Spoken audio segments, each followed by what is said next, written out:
Rajkot municipal કોર્પોરેશનનું જ્યારે નવા નાણાકીય વર્ષનું જ્યારે મારા દ્વારા બજેટની ચર્ચા અને બજેટ બનાવવામાં આવતું હતું ત્યારે અલગ અલગ વિભાગના હિડન એક્સપેન્સ જે કહી શકાય, રાજકોટના દરેક વિભાગની અંદર એક નાના નાના હિડન ખર્ચાઓ થતા હતા કે જે વર્ષોથી કોઈના ધ્યાનમાં નહોતા આવતા.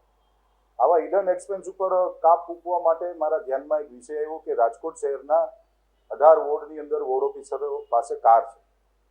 પછી રાજકોટના 23 આરોગ્ય કેન્દ્રમાં જે હોસ્પિટલ દવાખાનાની અંદર જે ડોક્ટર કામ કરતા હતા એમની પાસે કાર છે.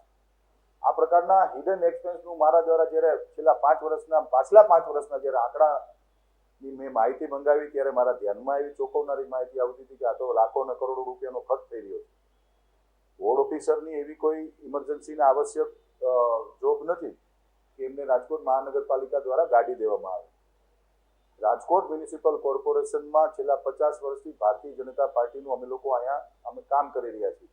અમે જ્યારે સત્તાનું માધ્યમ આને નથી ગણતા ત્યારે લોકોના પૈસે ચાલતી આ મહાનગરપાલિકા છે તો લોકોના પૈસાનો ખોટો વ્યય ન જવો જોઈએ.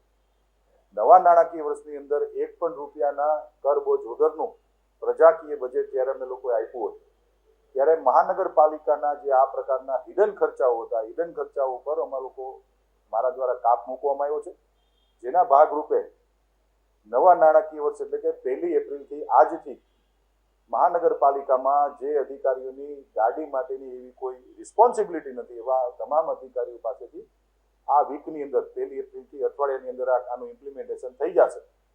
આ વીકમાં એ બધા અધિકારીઓ પાસેથી અમે લોકો ગાડી લઈ રહ્યા છીએ. સરેરાશ મેં જ્યારે બજેટ બનાવતા હતા ત્યારે અમે લોકોએ મારા દ્વારા આંકડાકીય માહિતી લેવામાં આવી ત્યારે અંદાજિત વર્ષની અંદર લાખો 1 કરોડથી ઉપરનું એનું એક્સપેન્સ થતું હતું.